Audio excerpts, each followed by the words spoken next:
Hello viewers, welcome to Hope English institute.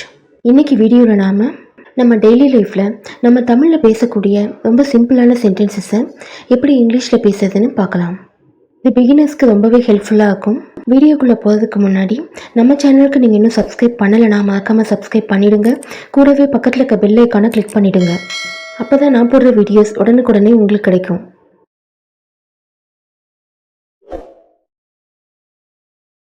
வாங்க இன்னைக்கு lesson பார்க்கலாம். ஃபர்ஸ்ட் ஒன், விளக்கு ஏற்று.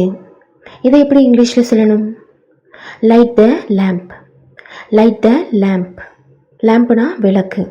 லைட் த லேம்ப்னா விளக்கு ஏற்று அப்படின்னு அர்த்தம். நெக்ஸ்ட் ஒன், இருக்கலாம். இதை எப்படி இங்கிலீஷில் சொல்லணும்? மேபி. மேபினா இருக்கலாம் அப்படின்னு அர்த்தம். மேபி. நெக்ஸ்ட் ஒன், காஃபி போடு. இதை எப்படி இங்கிலீஷில் சொல்லணும்? Make coffee. மேக் காஃபி அப்படின்னா காஃபி போடு அப்படின்னு அர்த்தம். நெக்ஸ்ட் ஒன், உன் கைகளை கழுவு. இதை எப்படி இங்கிலீஷில் சொல்லணும்? Wash your hands. Wash your hands அப்படின்னா உன் கைகளை கழுவு அப்படின்னு அர்த்தம். நெக்ஸ்ட் ஒன், அதை வெற்றிகொள். இதை எப்படி இங்கிலீஷில் சொல்லணும்? Win it. வின் இட் அப்படின்னா அதை வெற்றிகொள் அப்படின்னு அர்த்தம். நெக்ஸ்ட் ஒன், இன்னும் இல்லை. இதை எப்படி இங்கிலீஷில் சொல்லணும்? Not yet. நாட் எட் அப்படின்னா இன்னும் இல்லை அப்படின்னு அர்த்தம். சாப்பிட்டீங்களான்னு உங்களை ஒருத்தவங்க கேட்குறாங்கன்னு வச்சுக்கோங்க. அப்போ இன்னும் இல்லை அப்படின்னு சொல்லுவோம் இல்லையா? ஸோ அப்போ நாட் எட் அப்படின்னு சொல்லலாம்.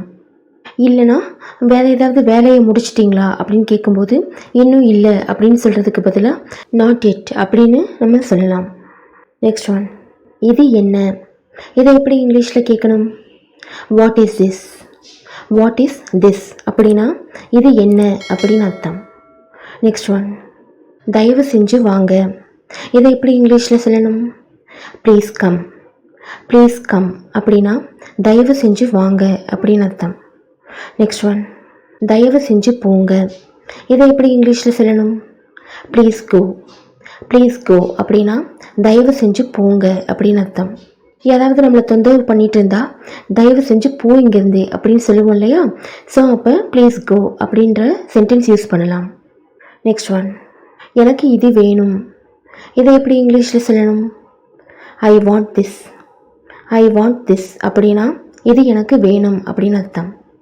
நெக்ஸ்ட் ஒன், இது சரியா. இதை எப்படி இங்கிலீஷில் சொல்லணும்? Is this correct. Is this correct அப்படின்னா இது சரியா அப்படின்னு அர்த்தம். நெக்ஸ்ட் ஒன், ஒரு டெலிவரி பையன் வந்தான். இதை எப்படி இங்கிலீஷில் சொல்லணும்? A delivery boy has come. A delivery boy has come அப்படின்னா ஒரு டெலிவரி பையன் வந்தான் அப்படின்னு அர்த்தம். ஹேஸ் கம் இப்போ தான் ஜஸ்ட் வந்துட்டு போயிருக்கான் அப்படின்றப்ப நம்ம ஹேஸ் கம் யூஸ் பண்ணலாம். நெக்ஸ்ட் ஒன், பழங்கள் சாப்பிடு. இதை எப்படி இங்கிலீஷில் சொல்லணும்? Eat fruits. ஈட் ஃப்ரூட்ஸ் அப்படின்னா பழங்கள் சாப்பிடு அப்படின்னு அர்த்தம். நெக்ஸ்ட் ஒன், நான் தண்ணி குடித்தேன். இதை எப்படி இங்கிலீஷில் சொல்லணும்? ஐ ட்ராங்க் வாட்டர். ஐ ட்ராங்க் வாட்டர் அப்படின்னா நான் தண்ணி குடித்தேன் அப்படின்னு அர்த்தம். நெக்ஸ்ட் ஒன், நீ போ. இதை எப்படி இங்கிலீஷில் சொல்லணும்? You go. யூ கோ அப்படின்னா நீ போ அப்படின்னு அர்த்தம். நெக்ஸ்ட் ஒன், அதை திருப்பு. இதை எப்படி இங்கிலீஷில் சொல்லணும்? Turn it.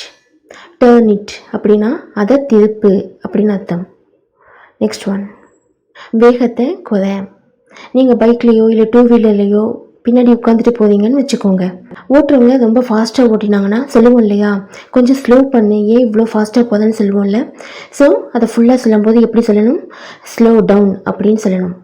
ஸ்லோ டவுன் அப்படின்னா வேகத்தை குறை அப்படின்னு அர்த்தம். நெக்ஸ்ட் ஒன், அவனை விடு. இதை எப்படி இங்கிலீஷில் சொல்லணும்? Leave him.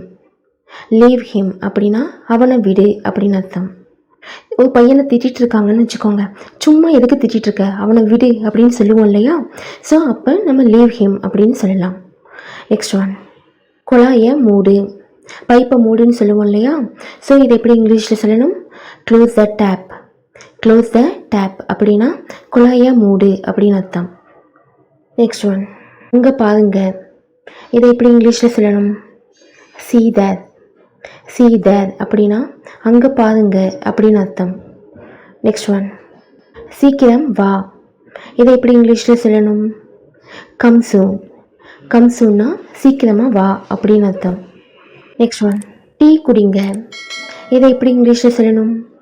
Have a tea. Have a tea அப்படின்னா டீ குடிங்க அப்படின்னு அர்த்தம். நெக்ஸ்ட் ஒன், வலது பக்கம் திருப்பு. இதை எப்படி இங்கிலீஷில் சொல்லணும்? Turn right. டேர்ன் ரைட் அப்படின்னா வலது பக்கம் திருப்பு அப்படின்னு அர்த்தம். நாம் டூ வீலர்லையோ இல்லை கார்லேயோ போகும்போது ரூட் சொல்லுவோம் இல்லையா? இந்த பக்கம் போ, அந்த பக்கம் போ, வலது பக்கம் திருப்பு, இடது பக்கம் திருப்பு, இப்படிலாம் சொல்லுவோம் இல்லையா? ஸோ வலது பக்கம் திருப்பு அப்படின்னு சொல்கிறதுக்கு எப்படி சொல்லணும்? Turn right. டேர்ன் ரைட்னா வலது பக்கம் திருப்பு அப்படின்னு அர்த்தம். நெக்ஸ்ட் ஒன், நம்பிக்கை வை. இதை எப்படி இங்கிலீஷில் சொல்லணும்? Have faith. ஹேவ் ஃபெய்த் அப்படின்னா நம்பிக்கை வை அப்படின்னு அர்த்தம்.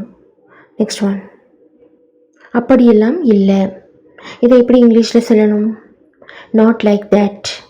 நாட் லைக் தேட் அப்படின்னா அப்படியெல்லாம் இல்லை அப்படின்னு அர்த்தம்.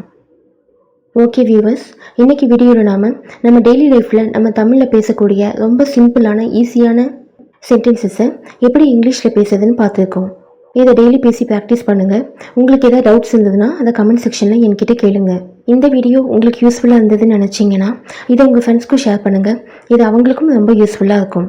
நம்ம சேனலுக்கு நீங்கள் இன்னும் சப்ஸ்கிரைப் பண்ணலைனா மறக்காமல் சப்ஸ்கிரைப் பண்ணிவிடுங்க. தேங்க்யூ.